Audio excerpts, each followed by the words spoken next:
So I wanted to make a quick video about incubators. We have the Pro Series digital incubator here by Farm Innovators, and you can see I have eggs in there and my thermometer. So this is a great incubator, especially if you have shipped eggs, because as you can see, these don't roll, they tilt back and forth. So it helps to keep the air cell stable. The only problem I have is that the temperature does not read accurate. So as you can see, it's showing 101.5, which is usually where I have to have it to get the 99-degree temperature. So I do have thermometer sensors in there. I'm actually using a couple different kinds, testing some different ones out, but I do love this incubator, and I use it often, especially when I do have shipped eggs.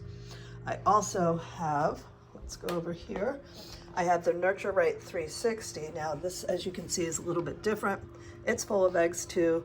These roll. So I have one wooden egg in there that I use to monitor to make sure that it's rolling, and it's got the X's and O's. I didn't put X's and O's on every egg, although you can do that if you want, but I have it full, and you can see I have a temperature sensor in there as well, and this one reads a lot more accurate, but I still like to monitor the temperature.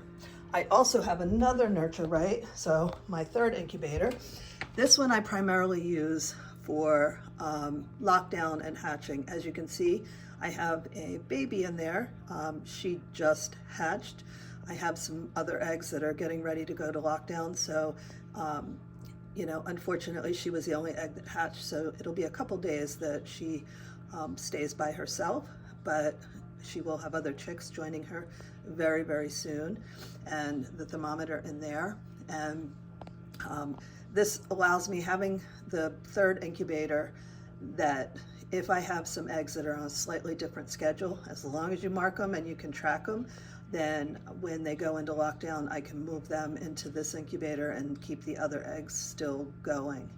But you know, this one now, this one I have set a little bit higher. It seems, I don't know, the temperatures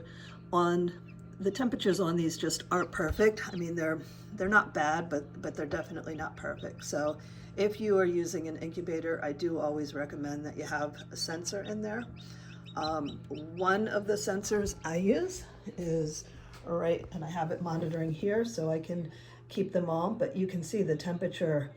The temperature is reading a little bit low. And it also depends on where you put the sensor in the incubators of how they read. But as long as it stays about here, then I'm not going to hike the temperatures up much more, because I already have them around 101, and that seems to have worked really well, and that's how I do it. But these are the items that I use when I'm hatching my babies, and it has worked very well.